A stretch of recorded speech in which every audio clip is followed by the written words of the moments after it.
로마서 1장 6절. 로마서 1장 6절. 1장 6절 찾으셨나요?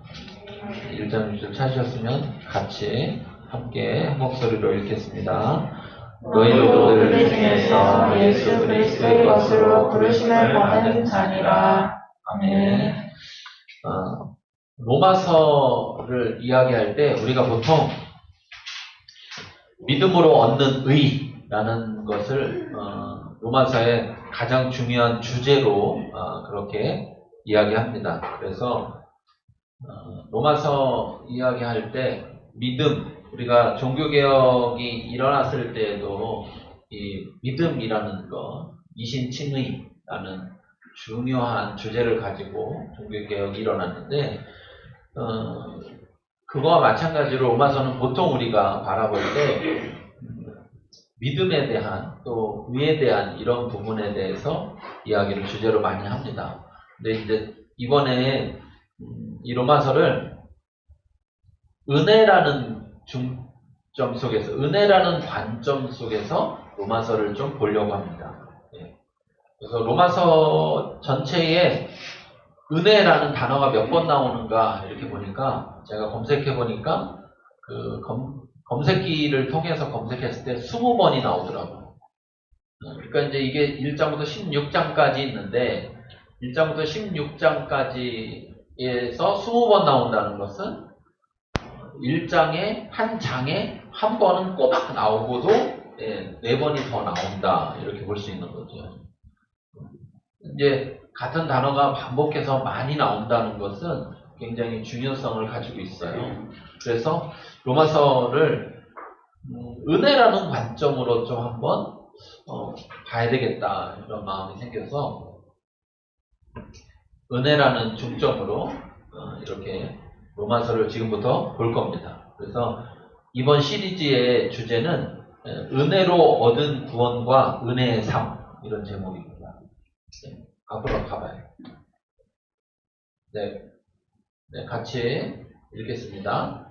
은혜로 얻은 구원과 은혜의 삶. 네, 은혜로 얻은 구원과 은혜의 삶. 네, 넘겨주세요. 은혜로 얻은 구원과 은혜의 삶. 그러니까 구원을 우리가 믿음으로 인해서 구원을 얻었는데 그 믿음으로 얻은 구원이 은혜다라는 것이고, 또 은혜라는 측면에서 봤을 때 이제 그 구원받은 사람은 구원받기 이전의 삶과 구원받은 이후의 삶이 달라야 되는데, 그 다른 삶은 뭘 기준으로 생각할 수 있느냐? 네, 바로 은혜를 기준으로 생각할 수 있다. 그래서 보통 우리가 로마서를 11장까지와 그 다음에 12장부터 16장까지를 이렇게 본다면, 16장은 인사말이고 뺀다 쳐도 15장까지만 본다고 하더라도 우리가 12장부터를 실천적인 측면이고 1장부터 11장까지를 이론적 측면이다 이렇게 봅니다. 네. 그런데 결국 우리가 실천적 측면에 있어서 우리가 신앙인의 삶이 어떤 삶이어야 되느냐, 다시 말하면 은혜로 사는 삶이어야 된다. 은혜 중심의 삶이어야 된다. 네. 은혜가 있는 삶이어야 된다. 이것을 이야기하려고 합니다. 그래서 우리의 얻은 구원은 은혜로 얻은 구원이고, 우리의 그 은혜로 구원을 얻은 이후에 우리의 삶은 은혜의 삶이다. 은혜의 삶입니다. 이것이 은혜의 삶과 반대되는 게 뭐냐면, 은혜의 삶과 반대되는 게 뭐냐 이렇게 하면 율법주의적인 삶이에요. 율법주의적인 삶. 네. 묶여서 사는 삶. 하나님 말씀을 지키겠다는 것에 묶여있는 삶. 그러니까 마치 하나님 말씀을 지킴으로 해서 구원을 얻거나 하나님 말씀을 지킴으로 인해서 은혜를 받는다고 생각하는 삶. 이것이 율법주의적인 삶이고, 이건 성경적이지 않은 겁니다. 엄밀하게 보면 반성경적인 거예요. 성경에 반대하는 거예요. 우리의 구원은 우리가 말씀을 잘 지켜서 구원을 받는 게 아닙니다. 그러면 은혜가 아니죠. 우리의 구원은 하나님의 은혜로 말미암아서 그 은혜가 우리에게 믿을 수 있도록 했고, 그래서 우리에게 믿음을 줬고, 그래서 우리가 믿었을 때 구원이라는 걸 받았고, 우리가 그렇게 구원을 선물로 받았으니까 이제부터 내가 이제부터는 옛날과 다른 삶을 살아야 되겠다. 그런데 어떻게 살아야 되지 했을 때 하나님께서 이렇게 살아야 된다 이렇게 알려주시고, 그래서 그래, 그럼 내가 이제는 옛날 사람이 아니니까 나 이제 새로운 사람이니까 옛날에는 세상을 따르고 내 생각을 따라서 살았는데 이제 구원받은 이후에는 하나님의 말씀을 따라 살아야 되겠구나 하고 사는 삶이지. 예. 하나님의 말씀은 그런 것이지 우리가 그것을 이뤄내서 뭔가를 해결받거나 이뤄내서 뭔가를 얻는 삶이 아니라는 것이죠. 그러니까 사실은 은혜의 삶이라는 것을 얘기할 때 신앙의 삶 이렇게 얘기할 때 신앙의 삶을 율법주의적으로 접근하면 너무 힘든 거예요. 왜냐하면 첫째, 다 지킬 수가 없어요. 절대로 다 지킬 수가 없어요. 그렇기 때문에 지킬 수 없는데 지켜서 뭔가를 얻으려고 하니까 쉽겠습니까? 어렵겠습니까? 어렵죠. 내 속에 늘 부담이 있죠. 늘 부담이. 그런데 은혜로 가는 삶은 뭐냐? 내가 옛날에는 하나님 말씀과 전혀 다른 삶을 살았는데 이제 구원받고 난 이후에 나 어떻게 살아야 되느냐? 하나님이 안내하는 방식으로 삶을 살아야 된다라고 했을 때 그 삶은 우리는 다시 태어난 사람이 살아가는 삶이에요. 그러니까 무슨 말이냐면 갓난아기가 태어나서 이 세상을 살아가는 것과 같은 삶이라는 거죠. 여러분, 갓난아기가 이 세상에 태어나면 처음부터 어른처럼 살아요? 그렇게 못 살아요? 못 살죠. 네. 자라나는 삶인 거죠. 자라나는. 어린아이에서 점점점 자라나는 삶인 거죠. 그래서 어느 때까지는 육신과 지혜가 함께 자라나고 어느 순간부터는 육신이 더 이상 자라나지 않을 때는 지혜와 인격이 계속해서 자라나는 거란 말이에요. 그렇죠? 그래서 성장과 성숙이라는 말을 사용하잖아요. 그런 삶이라는 거죠. 그러니까 은혜로 사는 삶은 계속해서 자라나는 삶이기 때문에 내가 못한다고 해서, 뭘 못했다고 해서 그것 때문에 내가 뭔가를 하나님보다 받지 못하고 뭔가를 못하는 삶이 아니라 내가 이미 받았기 때문에, 그렇기 때문에 그 삶을 통해서 더더욱 자라나는 삶이다. 이것을 우리가 생각해요. 그래서 신앙생활은 좋은 거예요. 신앙생활은 좋은 거예요. 근데 잘못해서 율법주의에 빠져버리면 어떻게 되느냐? 신앙생활은 좋은 겁니다. 그러면 네, 아멘 이렇게 해요. 그래놓고 뒤에 가서 따로 만나면 힘들어. 앞에서는 좋다고 말하는데 실상은 가보면 좋은 게 없어요. 근데 은혜로 사는 삶은 은혜로 사는 삶을 살아보면 뭐라고 얘기하게 되냐면 정말 신앙생활하길 잘했어. 내가 신앙생활 안 했으면 어떻게 할 거야? 신앙생활하는 건 참 좋은 거야. 신앙생활이라는 것이 정말 좋다라는 것을 은혜로서만 알 수 있다는 거예요. 그래서 이 로마서 그러면 우리가 너무 어렵게 생각하고 또 로마서의 말씀을 접할 때 우리가 그 말씀을 해내야 되는 율법주의적 관점으로 접근하면 이 로마서의 말씀은 너무너무 어렵습니다. 우리가 이제 은혜라는 관점으로 로마서를 접근함으로 해서 하나님이 우리를 얼마나 사랑하는지, 하나님에게 우리가 하나님께 받은 이것이 얼마나 크고 감사한 것인지를 깨닫고, 그리고 내가 이제 그런 사람으로 새로 태어났다면 이제는 내가 새로 태어났으니까 그에 맞는 삶을 살아야 되겠다. 그럼 어떻게 살아야 되는 거지? 라는 측면으로 접근해서 성경에서 지금 로마서에서 제시하는 그런 삶에 대해서 이렇게 살아가야 되는 거구나 라고 그것을 바라보면서 지금 내 자리서부터 점점점 자라나서 그래서 결국은 그런 삶을 살아가는 단계에 도달하려고 하는 그런 자세가 우리 가운데 있어야 될 줄로 믿습니다.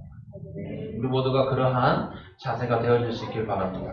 자, 1장 1절부터 4절까지를 먼저 읽겠습니다. 1장 1절부터 4절까지 함께 읽겠습니다.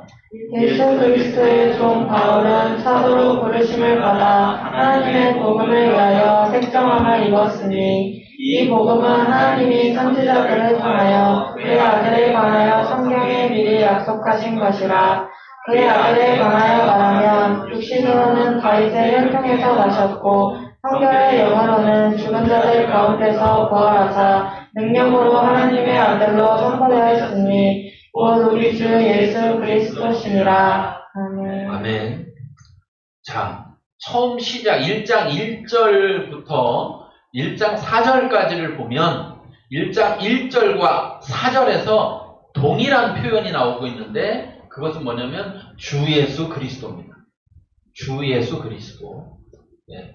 자, 1장 4절에 보니까 주 예수 그리스도시니라 이렇게 표현했죠. 그렇죠?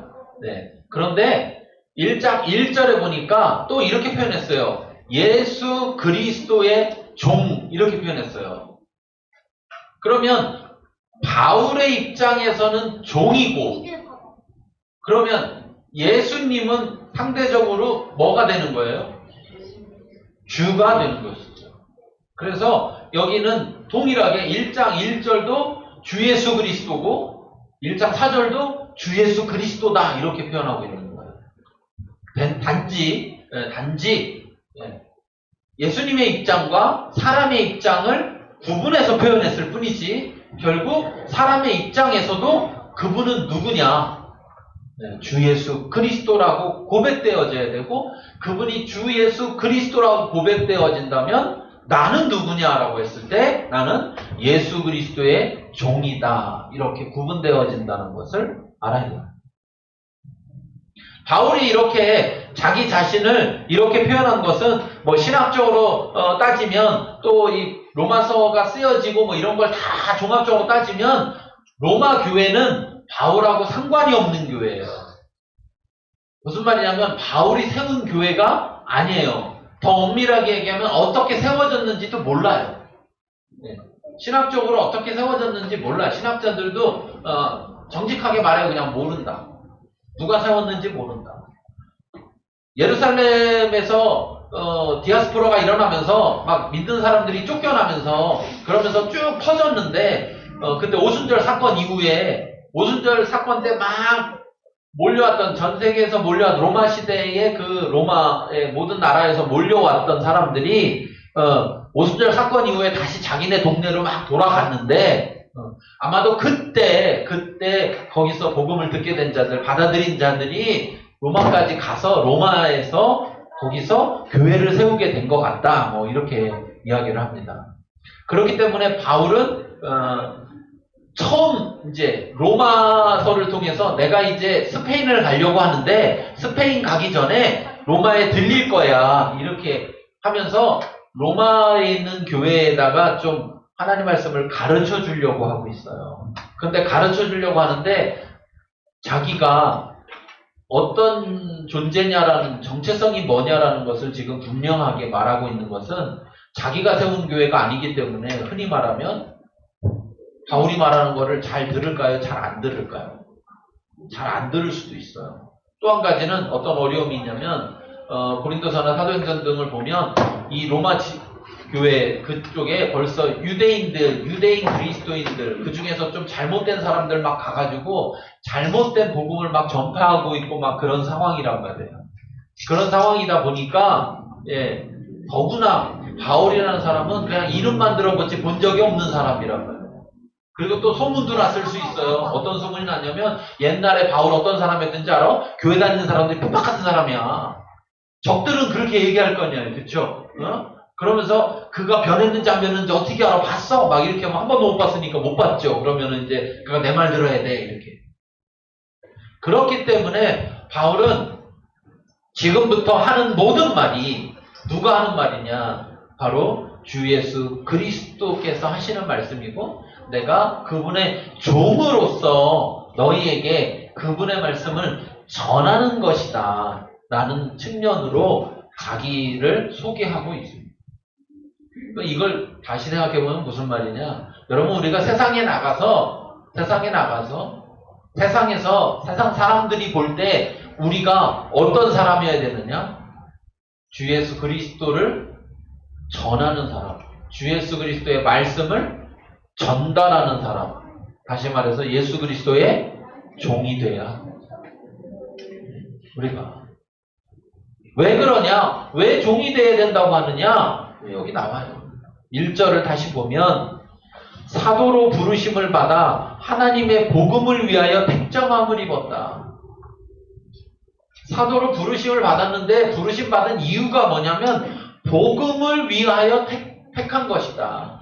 복음을 위하여. 그러니까 하나님이 이 바울처럼 우리를 먼저 부르는 그 이유는 우리를 종으로 삼는 것이고 우리는 그분을 주라고 고백하는 것인데 그것의 가장 중요한 목적이 뭐냐? 우리를 먼저 부른 목적이 뭐냐라고 하면 복음을 위해서 택했다. 복음을 위해서. 그러니까 복음을 모르는 사람들에게 우리는 복음을 전하는 사람이 돼야 되는 거죠. 그걸 위해서 우리가 여기 먼저 부름받았다는 거예요. 천국 먼저 가라고 부름받은 게 아니에요. 여러분 천국 먼저 가라고 부름받았으면 여기 있어야 돼요? 없어야 돼요? 이 땅에 있어야 됩니까? 없어야 됩니까? 천국 먼저 가라고 부르는 거면 없어야죠. 그렇죠? 믿자마자 바로 보내줘야 되잖아요. 그렇죠? 그게 아니고 먼저 부른 이유는 뭐냐면 복음을 듣지 못한 자들, 복음을 알지 못하는 자들에게 복음을 전하는데 어떤 신분으로서 복음을 전하느냐? 예수 그리스도의 종으로서. 예수 그리스도의 종으로서. 근데 어떤 종이냐? 집안이라는 종이 아니고 무슨 종이요? 복음을 위한 종. 복음을 전하기 위한 종. 그런 부르심을 우리가 받았다는 거예요. 자, 그래서 우리는 항상 예수를 뭐라고 불러야 되느냐? 그분을 주 예수 그리스도라고 부를 수 있어요. 자, 근데 여기서 또 중요한 사실이 있어요. 중요한 사실. 뭐냐? 우리가 부르심을 받았는데 왜 부르심을 받았느냐는 설명했죠, 지금. 복음을 위해서 부르심을 받았다고 설명했죠, 그렇죠? 네. 그런데 부르심 받는 조건이 있나 한번 보세요. 부르심 받는 조건이 있나? 네. 신학대학교를 졸업했어야 되고, 대학원도 졸업했어야 되고, 뭐 성경을 10번 이상 읽었어야 되고, 막 기도하면 병이 나야 되고, 뭐 이런 게 있어요? 있어요? 없어요. 하나님의 일을 시킬 사람을 선택하는 데 있어서 그런 조건이 없다는 거예요. 그런 조건이 없어요. 만약에 그런 조건이 있어서 그 사람을 택하는 거라면 우리에게 중요하죠. 그렇죠? 하나님에게보다 우리에게 중요하잖아요. 그러니까 우리한테 이야기했을까요? 안 했을까요? 했겠죠. 그런데 없다고요. 예수님이 12제자들을 뽑을 때도 12제자들을 뽑을 때 여러분 복음서 사복음서를 보면 조건이 있어요? 물고기 잡는 사람이어야 된다 뭐 이렇게 하면 물고기 안 잡는 사람도 있잖아요. 그렇죠? 네. 그러니까 조건이 없다는 거예요. 재산이 얼마 이상 있어야 집은 2채 가지면 안 되고 1채만 가졌어야 된다 뭐 이런 게 없어. 네. 그런 게 없다고요. 이걸 우리가 뭐라고 하느냐. 여러분 생각해 보세요. 복음을 위해서 복음을 전하는 것을 위해서 부름받았다라는 것은 다르게 표현하면 생명을 구원하는 일에 부름받았다는 거예요. 그렇죠? 네? 그런 것 같아요. 죽을 사람, 이제 죄로 인해서 죽을 수밖에 없고 지옥에 갈 수밖에 없는 사람들을 예수님을 믿게 해서 구원받아서 천국을 가도록 하는 구원하는, 생명을 구원하는 그 일이라는 거잖아요. 복음을 위해서 부름받았다는 게 중요해, 안 중요해요? 이렇게 중요한데 조건이 없다는 거예요. 여러분, 우리가 이렇게 어떤 중요한 일을 시키려고 하면 조건 따질까요? 안 따질까요? 따지잖아요. 그쵸? 따지잖아요.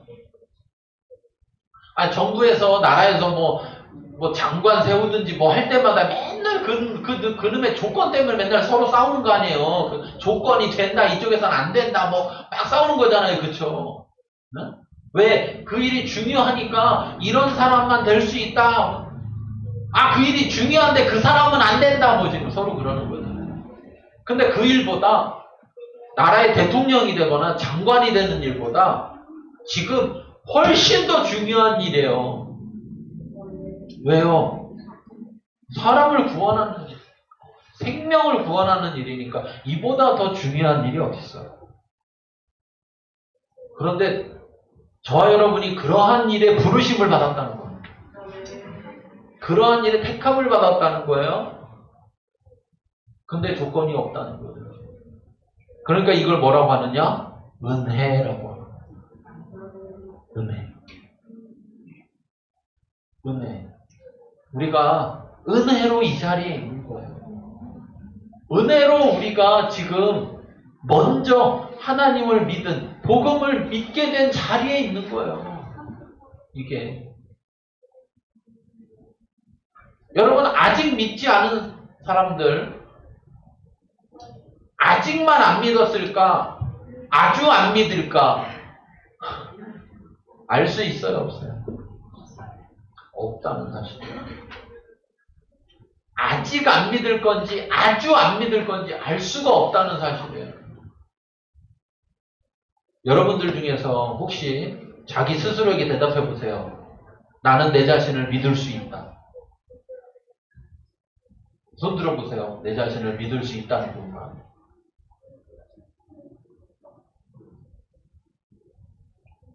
아무도 없어요. 자기 자신을 믿을 수 있는 사람이.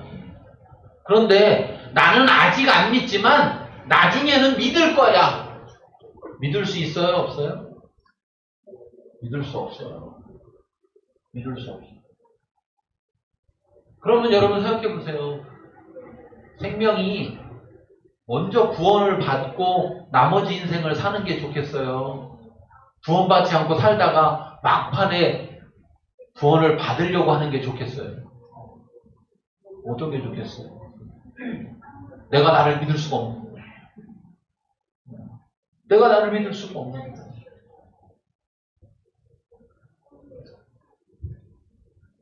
우리는 조건을 지금 따져보면 나도 나를 믿을 수 없는 존재를 하나님은 선택했다는 거예요.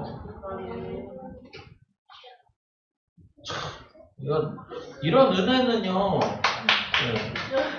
박수를 치려면 치고, 여러분, 이런 은혜, 하나님의 이런 은혜는 진짜 말할 수 없는 은혜예요. 말할 수 없는.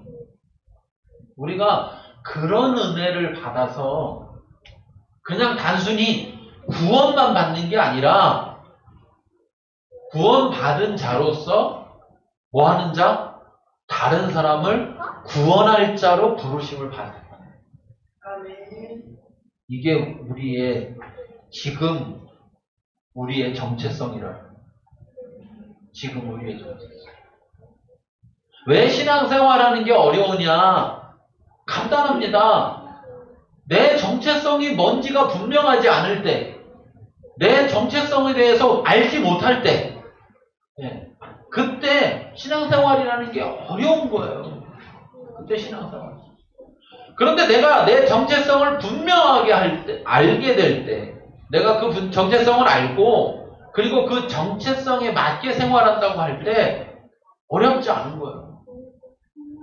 예를 들어서, 여러분, 군대에 가면, 자기 패션대로 옷을 못 입어요.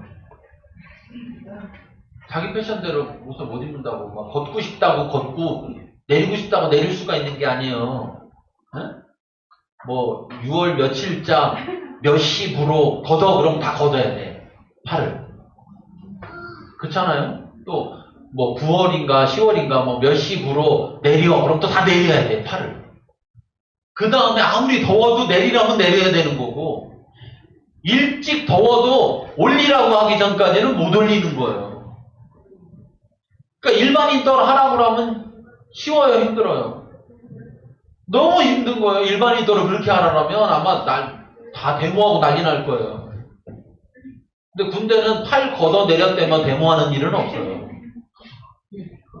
우리 제일 최근에 제대한 민수 그것 때문에 데모하는 거 봤어? 그런 일은 없어요. 왜? 다 그냥 흔히 말하는 포기한다는 건데 왜 포기하는 거냐면 내 정체성이 뭐예요? 군인이야. 군인은 뭐에 살고 뭐에 죽어?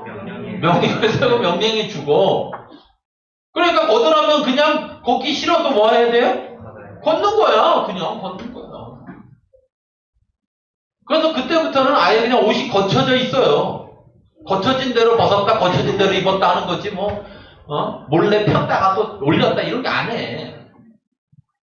그러니까 갈등이 없어요. 갈등이 생겨도 자기 정체성이 뭐냐가 생각이 되면 아유 내가 군인인데 내가 군대만 나가봐. 하여튼 나가면 어떻게 하겠지만 군대 안에 있는 동안에는 하는 거예요. 근데 군인 아닌 사람들은 하라고 그래보세요.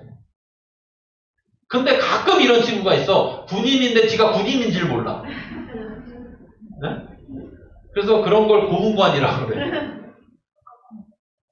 군인이라고 안 부르고 고문관이라고 불러. 군대에서 자꾸 자기가 사회인처럼 생활하려고 하는 거예요. 왜 꼭 이렇게 해야 되느냐, 그건 뭐 해야 되느냐, 안 하면 안 되냐, 뭐 이러면서 자기가 군인인지를 모르는, 그래갖고 자기도 힘들고 남도 다 힘들어. 우리가 예수 그리스도의 종인데 자기 정체성을 모르는 사람이 있어요. 교회 다니는데. 그거 목사님 꼭 해야 돼요? 안 하면 안 돼요? 이거 뭐냐? 정체성을 모르니까 그 정체성에 맞는 삶이라는 게 뭔지도 모르는 거죠. 그러니까 교회는 다니는데 자기도 힘들어, 옆에 사람도 힘들어 이런 일이 벌어진다. 정체성을 오늘 분명하게 알고 시작하시기 바랍니다. 이 정체성에서부터 우리가 얼마나 은혜를 받은 건지를 알 수 있는 거예요. 여러분 뭐 정권이 어쩌든 저쩌든 뭐 장관 시켜준다면 싫어할 사람 누가 있어요? 그렇잖아요. 아니 뭐 여당에 관련된 사람들만 장관 시켜주면 한다고 하겠어요? 야당에 속한 사람한테 장관 시켜주면은 난 야당이니까 장관 안 해 그러겠어요? 응? 장관 하지? 막 뭐 대통령 욕했던 사람도 장관 시켜준다 그러면 할걸요 아마? 그런데 우리는 그런 일보다 훨씬 더 중요한 일을 하는 건데 우리는 거기 있는 장관 같은 건 여러분한테 하라고 해요 안 해요? 응? 여러분 답답하면 여러분이 장관 돼서 싹 바꾸면 돼. 근데 여러분이 장관 되게 해줘야 안 해줘요? 여러분이 더 답답하면 대통령 돼서 바꾸면 돼요. 근데 대통령 되게 해줘야 안 해줘요? 안 해줘. 그런 일도 내가 할 수 없어요. 왜? 자격이 안 된다는 거야. 자격이. 그런데 그런 일보다 우리에게 주어진 일, 우리를 부른 목적에 해당하는 그 목적은 훨씬 더 중요한 일이라고. 그런데 그 일이 내가 지금 부름받아서 있다는 거, 내가. 이게 얼마나 까무라칠 일인데, 이게 놀라운 일인데, 내가. 이게 은혜라는, 그러니까 내가 어떤 존재인지를 아는 것 자체가 그걸 분명히 아는 사람일수록 은혜를 알게 된다는 거예요, 은혜를. 내가 은혜를 받았구나. 내가 하나님 은혜로 지금 여기 이렇게 있을 수 있는 거야. 내가 잘 믿어서 그게 아니고 내가 은혜 때문에 이렇게 먼저 구원받은 거구나. 그리고 내가 그 은혜 때문에 다른 사람을 구원하는 일을 해야 되는 거구나. 그냥 나 혼자 예수 믿고 잘 먹고 잘 살다 천국 가야 되겠구나. 이게 아니라고요. 이게.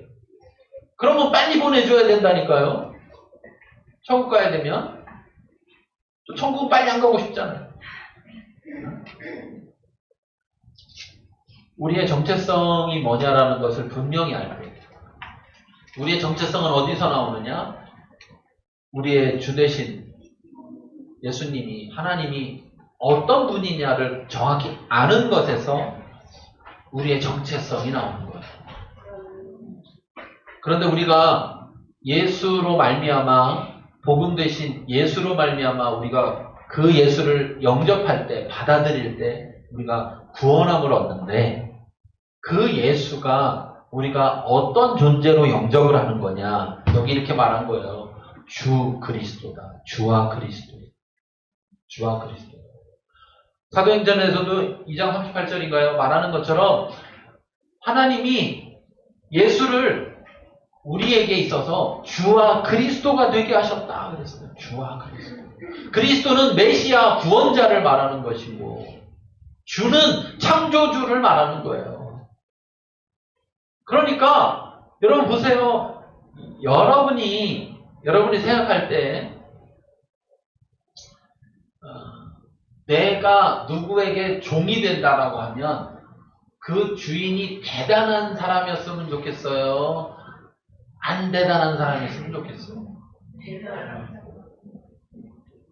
재밌는 게, 주인이 대단하면 종이 자기가 주인인 줄 알고 막 대단한 척을 하려고 한다니까요? 그런 거 보죠, 그렇죠? 내가 누군지 알아? 나 대통령 경호실장. 경호실장은 하나도 중요한 게 아니에요. 대통령만 중요한 거지. 예. 그런데 막 나 대통령 옛날에 우리 해방되고 그 초기에는 그런 일 많았다는 거 아니에요. 누군지 알지도 못해. 그러니까 그냥 가서 내가 경호실장이라고 막 뻐기면 사람들이 누군지를 모르니까 그냥 그 사람이 그런가 보다 이렇게 속아 넘어갔다는 거죠. 근데 그거가 웃긴 게, 자기가 대통령이라는 것도 아니고, 응? 더 심한 건 영화에 보니까 그러다 대통령 경호실장의 동생의 친구야. 그런데도 자기가 대단한 것처럼 말이에요. 그런데 보세요. 우리가 종이라고 말하는데, 나는 그분의 종이라고 말하는데, 그분은 어떤 분이냐면 모든 인류의 구원자가 되시고 모든 인류의 창조주가 되시는 분이 바로 나의 주가 되신다. 내가 그분의 종이다. 그럼 생각해 보세요. 그 집 종은 아무나 될 수 있을까요? 네? 그 집 종은 아무나 될 수 있어요? 없어요. 종 되려고 하면은 막 삼수사수 해야 될지도 몰라요. 그런데 우리가 거기에 종으로 부르심을 받아 있다는 거예요. 답답하네. 이게 얼마나 큰 은혜인지를 이론적으로가 아니라 실제적으로 그럼요, 무슨 말이냐면, 내가 이론으로 아는 게 아니라 실제로 아는 사람은 삶을 대하는 자세가 다를 거라고요, 자세가. 어? 여러분, 백 있어요, 백? 백. 어? 백이 있는 사람은 길 걸어갈 때 어떻게 걸어가요? 길 걸어갈 때 길이 지 길인 줄 아는 것처럼 걸어가. 마치 자기 길인 것처럼 걸어가. 자기 길인 것처럼. 누가 와도 안 피해. 누가 피해야 돼? 그 사람이 피해야 돼. 이건 내 길인 것처럼. 백 있는 사람은. 길을 갈 때도 당당하게 간다는 거예요. 여러분, 세상을 향해 어떻게 걸어가고 계십니까? 우리 세상을 향해 어떤 자세로 걸어가나요? 아이고 세상 무서워, 아이고 세상 두려워, 어떻게 살아남아야 되는데, 그런 자세로 가는지, 내가 이 세상을 구원할 자야, 내가 그 구원을 위해서 부르심 받은 자야, 내 백이 뭔지 알아? 내 백이? 우리 백이? 내 백이? 내 주인이 누군지 알아? 그런 자세로 세상을 향해 걸어가느냐. 이론적으로 아는 거 아무 소용없어요. 이론적으로 아는 거. 내가 이걸 실제로 그 은혜가 어떠한지를 깨달아 알 때, 우리는 어깨 쫙, 허리 쫙, 이렇게 세상을 향해 당당하게 나아가고, 여러분, 내가 누군가에게 복음을 전했는데 받아들이지 않아요. 그러면 낙심하고 힘들고 그럴 문제가 아니라 안 받아들이면 누구 손해? 안 받아줘서 내 손해가 아니라 나 전도 하나 못해서 손해가 아니라 내가 전하는 복음을 받아들이지 않으면 네가 손해야. 나는 손해가 있어요, 없어요? 없어요. 성경의 원리를 따르면 전한 자는 전한 것이 그에게는 역할이지 그가 받아들이느냐에 상관이 없다고요. 받아들였든 안 받아들였든 나는 전하기만 했으면 내 역할을 다 했기 때문에 칭찬받는다고요. 근데 전하지 않아서 저 사람이 듣지를 못했어. 그럼 저 사람 구원받지 못하는 것에 대해서 책임이 누구한테 있다? 나한테 있다고요. 성경의 원리를 따르면.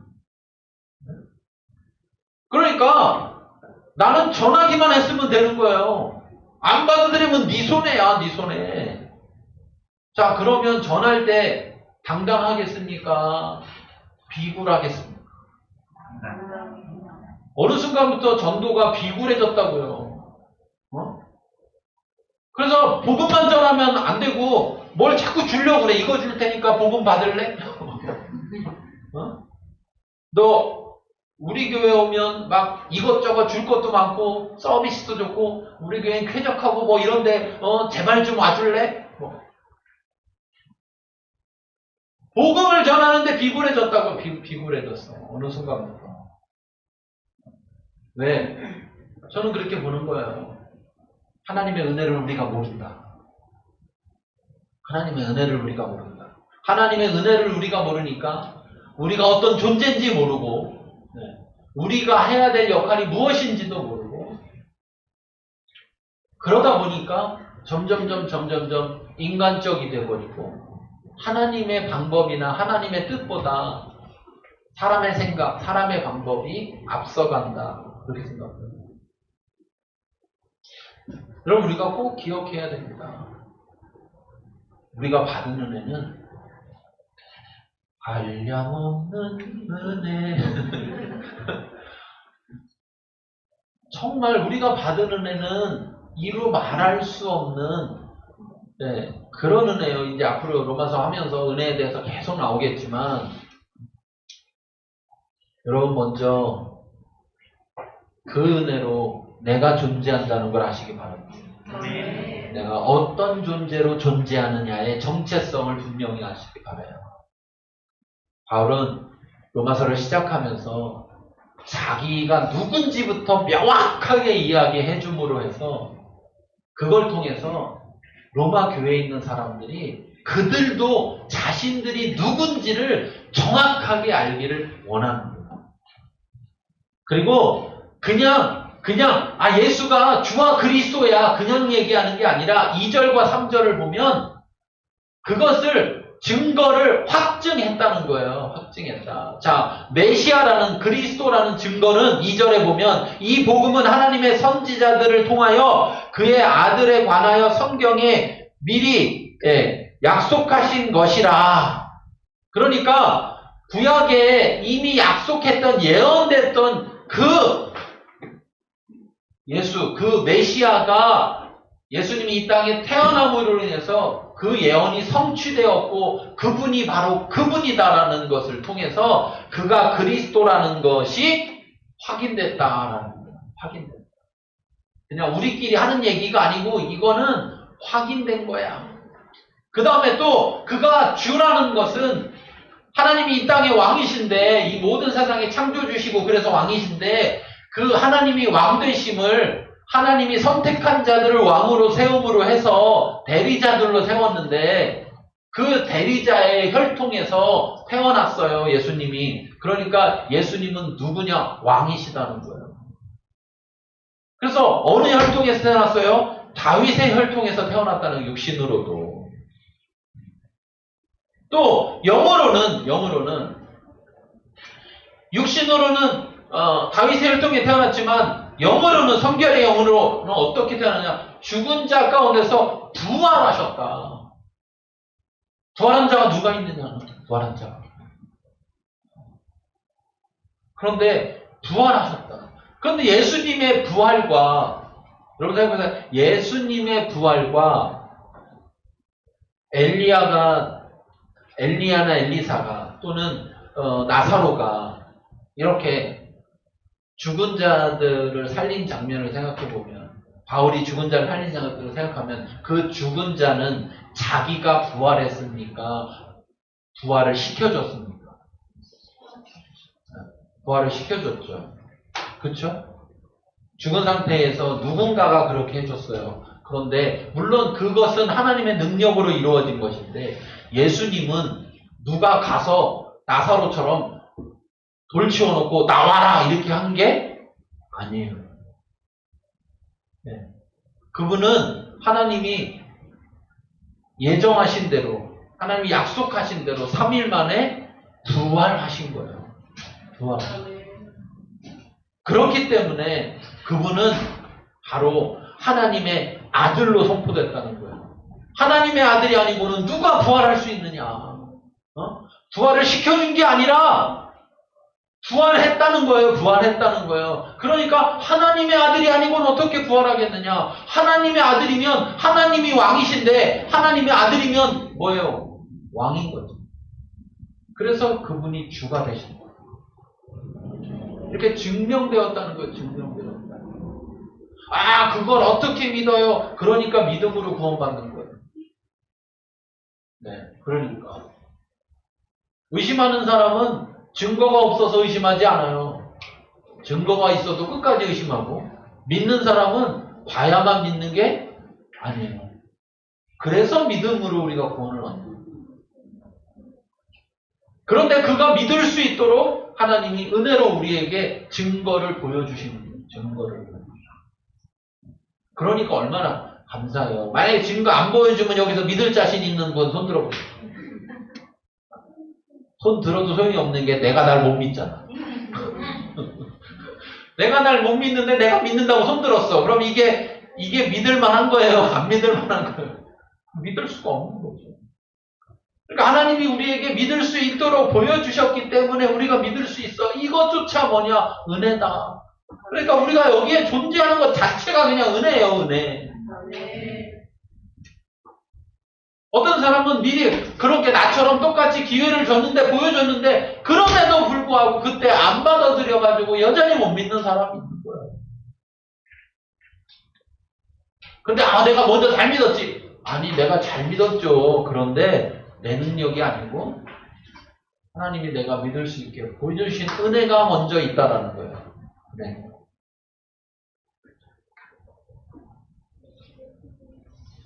우리가 기억할 것은, 하나님이 우리에게 예수님을 주와 그리스도가 되게 하셨다. 그렇다면 우리는 그분을 주와 그리스도로 받아들여야 돼요. 그분을 받아들였다면 우리는 나를 누구라고 소개해야 되느냐? 예수 그리스도의 종이라고 소개해야 돼요. 누구에게든지. 믿는 자에게도 믿지 않는 자에게도 나는 누구냐? 예수 그리스도의 종이라고 자신을 소개해야 돼요. 자신을 그렇게 소개한다는 것은 말로만이 아니라 내 모습이 그래야 된다는 거예요. 자, 5절부터 7절까지 읽겠습니다. 그로 말미암아 우리가 은혜와 사도의 직분을 받아 그 이름을 위하여 모든 이방인 중에서 믿어 순종하게 하나니, 너희도 그들 중에서 예수 그리스도의 것으로 부르심을 받은 자니라. 로마에서 하나님의 사랑하심을 받고 성도로 부르심을 받은 모든 자에게 하나님 우리 아버지와 주 예수 그리스도로부터 은혜와 평강이 있기를 원하노라. 아멘. 네. 주와 그리스도 대신 주 예수 그리스도로 말미암아서 우리가 은혜도 받았고 우리가 사도의 직분도 받았다. 하나님의 종으로 부르심을 받았다. 그래서 그의 이름, 주 예수 그리스도 그 이름을 위하여 모든 이방인들의 중에서 믿어 순종하게 하나니, 다시 말하면 이걸 풀어서 얘기하면 조금 말이 어려운데, 이걸 쉽게 말하면 우리가 그 이름을 전해서 이방인들이 믿지 않는 모든 자들이 그 이름을 믿고 순종하게 만든다 이거예요. 순종하게 한다. 우리가 그 이름을 전한다. 그런 직분을 받았다는 거예요. 그러니까 자격은 뭐냐? 당신 자격은 뭐야? 내가 굳이 자격을 말한다면 주 예수 그리스도가 내 자격이라는 거예요. 내가 가진 어떤 능력이나 내가 가진 어떤 자원이 자격이 아니라 내가 주 예수 그리스도를 영접해서 내 안에 받아들였다라는, 믿었다라는, 그래서 나에게 자격이 있다라고 하면 단 하나, 바로 주 예수 그리스도가 내 자격이다. 그러니까 못해요는 돼요, 안 돼요? 못해요는 돼요, 안 돼요? 안 되는 거예요. 왜 안 되는 거냐? 말이 안 맞아. 우리가 할 수 있어서 그 자격 때문에 우리가 부름받은 게 아니고, 예, 그 자격과 상관없이 우리가 부름받은 거다. 그렇기 때문에 그 은혜는 또 뭐냐? 우리가 그렇게 복음을 전하는, 예수 그리스도의 이름을 전하는 그 일을 하기 위해서 우리에게 뭐가 필요하다? 은혜가 필요하다. 은혜가. 그래서 우리에게 은혜를 주시고 우리로 하여금 전하게 하신다. 자, 그러면 여러분 보세요. 예수 이름을 전하기 위해서 능력이 필요합니까? 능력이? 그래서 우리 능력 달라고 막 기도해요. 사람들이 전도할 수 있게 능력 주세요. 그런데 우리가 기도하기 이전에 하나님이 우리가 그 일을 할 수 있도록 뭐를 주셨다? 은혜를 주셨다. 그러니까 하나님의 일은 뭐로 하는 거냐? 능력으로 하는 게 아니라 하나님의 은혜로 한다는 사실을 우리가 기억해야 돼요. 하나님의 은혜로 하는 거예요. 하나님의 은혜. 자, 그래서 이렇게 예수 그리스도로 말미암아서 우리에게 주셨는데, 자, 6절 보니까 너희도 우리는 바울과 바울 일행들이면 너희는 로마의 교회들을 말하는데, 너희도 그들 중에서, 이방인들 중에서 예수 그리스도의 것으로 부르심을 받은 자니라. 그러니까 이미 바울과 바울의 일행들은 이 사실을 분명히 알고 있는데 지금 로마 교회는 잘 알고 있는지 모르고 있는지 모르겠는 거예요. 그리고 또 그것이 외부에서 들어온 잘못된 사람들 때문에 헷갈리고 있는 거예요. 그러니까 분명하게 말해주는 거예요. 우리만이 아니라 너희도, 여기 보면 앞에는 자기를 사도라고 얘기했어요. 그런데 그러니까 우린 이렇게 오해할 수 있어요. 아, 사도만 그런 거구나. 그런데 여기 너희라고 말하는 이 로마 교회 사람들은 사도예요, 아니에요? 사도예요, 아니에요? 아니에요. 근데 그들도 뭐 어떻게 예수 그리스도의 것으로 부르심을 받았다. 그러니까 예수 그리스도가 누구로? 주로. 네, 주로. 예수 그리스도가 너희의 주다. 이 말을 하는 거잖아요. 그러니까 여러분 설교 들으면서 목사님은 저 사도들한테 한 얘기인데 왜 자꾸 우리한테 할까? 여기 분명히 사도라고 써있는데 목사님은 글씨를 잘 못 읽으나 봐. 나는 뒤에도 읽었지요. 여러분은 앞에만 읽었지만 전 뒤에도 읽었지요. 사도만이 아니라 우리 모두가, 사도만 종이 아니라, 사도만 주 예수 그리스도의 종이 아니라 우리 모두가 부르심받은 우리 모두는 다 예수의 것이다. 속해 있다. 그가 우리의 주다. 이걸 우리가 분명히 알아야 된다고 이야기하고 있는 거예요. 그래서 그 부르심받은 그것은 결국 사도들이 해야 되는 일처럼 우리도 그 일을 위해서 부르심받은 것이다. 똑같은 것이다. 이 얘기를 다시 한번 하고 있습니다. 그러면서 마지막 7절에 말합니다. 7절 읽겠습니다. 로마에서 하나님의 사랑하심을 받고 성도로 부르심을 받은 모든 자에게 하나님 우리 아버지와 주 예수 그리스도로부터 은혜와 평강이 있기를 원하노라. 네. 자, 여기서 보니까 그렇게 부르심 받은 자들을 뭐라고 부른다? 성도라고 부른다. 거룩한 무리다. 거룩한 무리. 거룩한 무리야. 성도라고 부른다. 자, 그런데 이 성도로 부르심을 받은 모든 자, 그들은 어떻게 하나님의 사랑하심을 받았기 때문에 성도로 부르심 받았다 이거예요. 그러니까 하나님이 우리에게 왜 은혜를 주셨다는 거죠? 사랑하셨어요.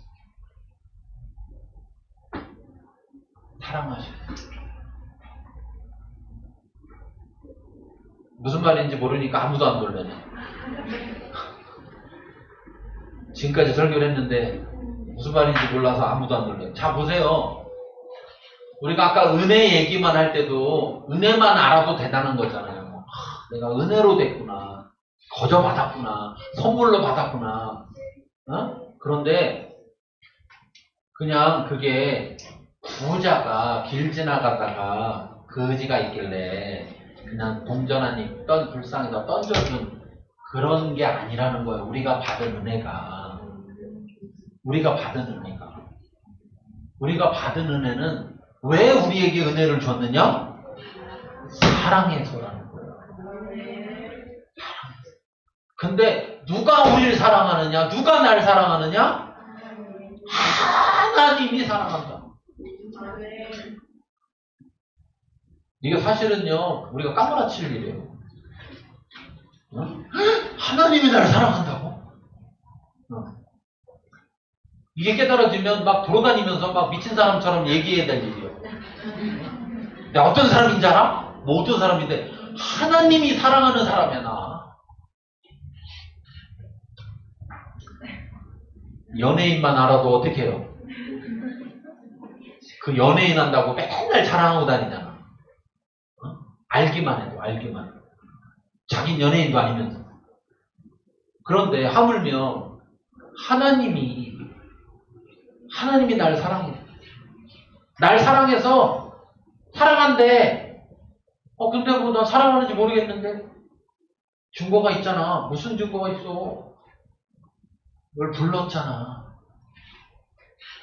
안 불렀으면 우리는 그냥 지옥 가는 거예요. 죽는 거예요. 근데 그 부르심만으로 우리는 구원도 얻었을 뿐 아니라 나만 구원을 얻었을 뿐 아니라 그 부르심 때문에 우리는 이제 또 다른 사람도 구원하는 그 일 가운데로 부르심도 받았다는 거예요. 그러니까 부르심은 하나님의 자녀로 하나님의 사람으로 부르심 받는 그 부르심뿐 아니라 그 부르심과 함께 또 다른 사람을 나처럼 부르는 역할을 하는 그 부르심 가운데 우리를 불렀다라는 사실. 이런 부르심을 받았다는 거. 그걸 누구로부터 받았느냐? 하나님으로부터 받았다는 거. 여러분 보통 저는 안 받아봐서 모르겠는데 제가 생각할 땐 그럴 것 같아요. 뭐냐면 장관을 누구한테 시킬 거다 그러면 대통령이 전화할 것 같아요. 그 사람한테. 네? 대통령이. 근데 동사무소 직원 뽑으려고 할 때 특채시킨다고 해도 대통령이 전화할 것 같진 않아요. 네?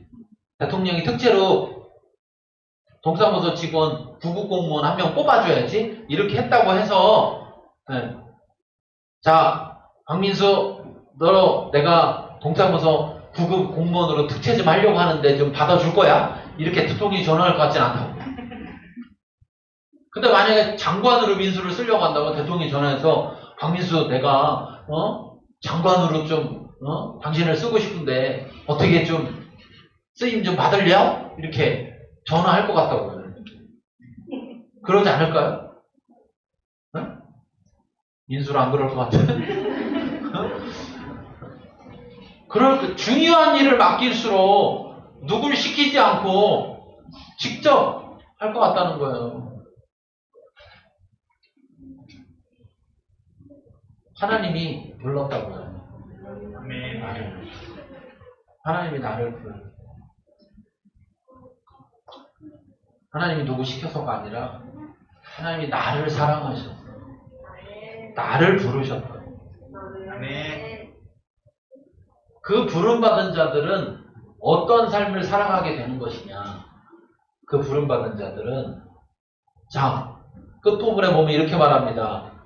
받은 모든 자에게, 부르심을 받은 모든 자에게 바울이 말하는 거지만, 축복하는 거지만 하나님 우리 아버지와, 그러니까 이렇게 부르심 받은 자는 이제 하나님을 뭐라고 부르는 자가 됐다는 거예요?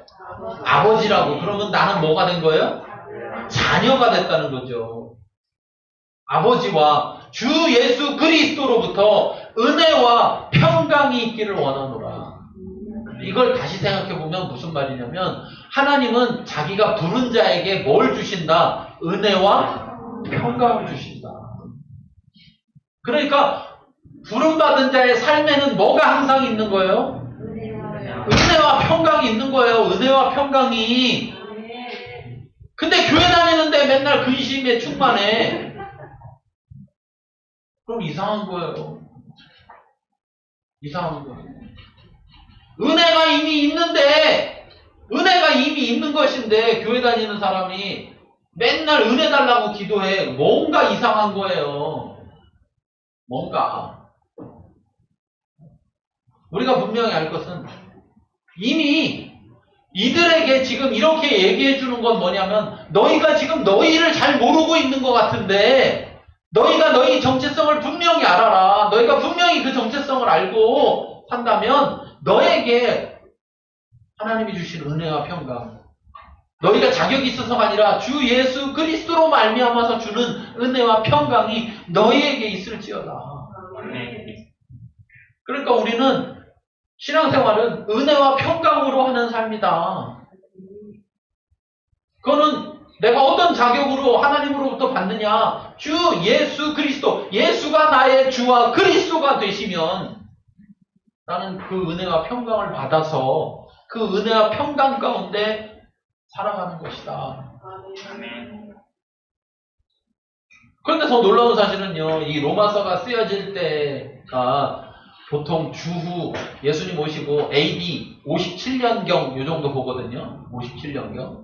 그 57년경 요때면은 로마로부터 핍박이 굉장히 심해지고 있는 그런 때예요. 심해지고 있는 때. 그러니까 믿는 사람들은, 여러분, 믿는 사람들이 핍박이 막 잡아다 죽이고 막 이런 핍박이 막 심해지고 있는 때니까 믿는 사람들 입장에서는 여러분 생각해 보세요. 그때부터 이제 막 심해지기 시작하는 때인데 믿는 사람 입장에서 평안해요, 안 평안해요? 안 평안해요.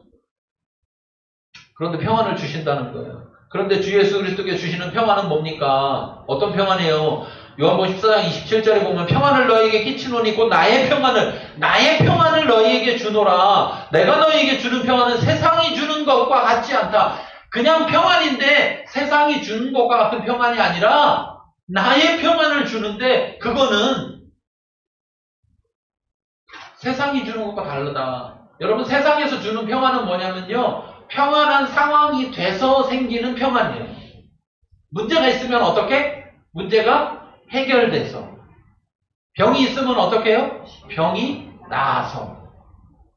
그러니까 평안하지 않은, 걱정되는 상황이 없어져서 생기는 평안이에요.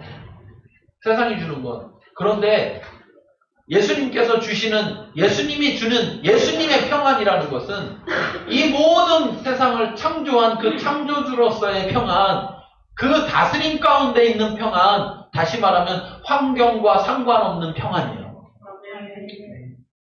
예수 믿는 사람들이 지금 코로나 때문에 코로나 충만, 쉬지 말고 코로나, 항상 코로나, 뭐든지 코로나, 이렇게 살아가고 있으면 안 되는 거예요. 코로나 신경 쓰지 말고 막살을 하는 게 아니라 코로나라는 상황 속에 살아도 예수 믿는 사람들은 평안해야 하는 거예요. 왜 내가 억지로 난 편해야지 평안해야지 하는 게 아니라 바로 주 예수 그리스도의 평안함, 그분이 나의 주가 되시고 그리스도가 되신다는 것으로부터 오는 그분이 주시는 평안함 가운데서 우리가 있어야 되는 거예요. 그래서 너희는 마음에 근심하지도 말고 두려워하지도 말라. 왜? 내가 평안을 주니까 라고 말씀하셨어요. 그러니 여러분, 예수 믿는 신앙생활은 좋겠어요, 안 좋겠어요? 좋은 거예요. 신앙생활이 너무 좋은 거예요. 문제는 우리가 그 은혜와 그 평안을 주시는데도 받지 못하고 평안을 줘도 됐습니다. 그러면서 나는 계속 근심하렵니다. 이런 분들 많아요. 많냐고요. 받아들이지를 않아서.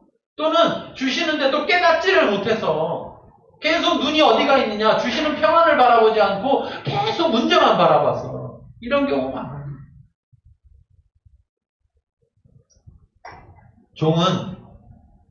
종의 가장 중요한 자세는 언제든지 주인을 바라보는 겁니다.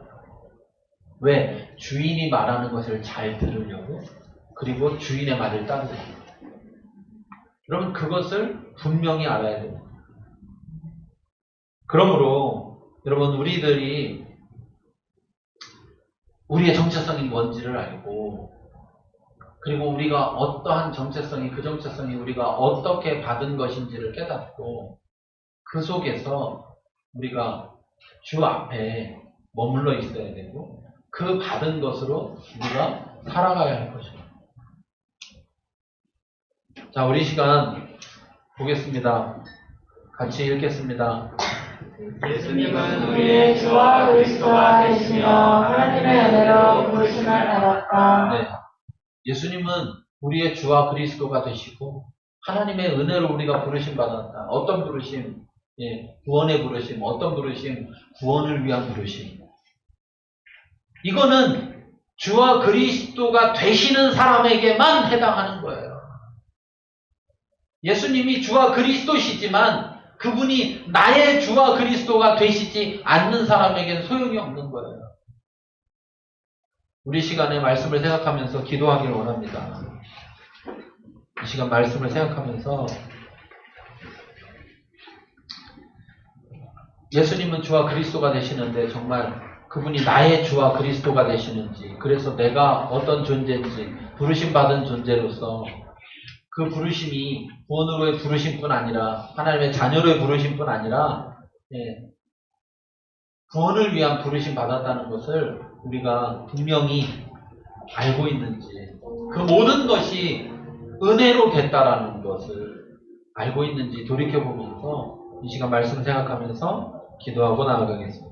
기도합시다.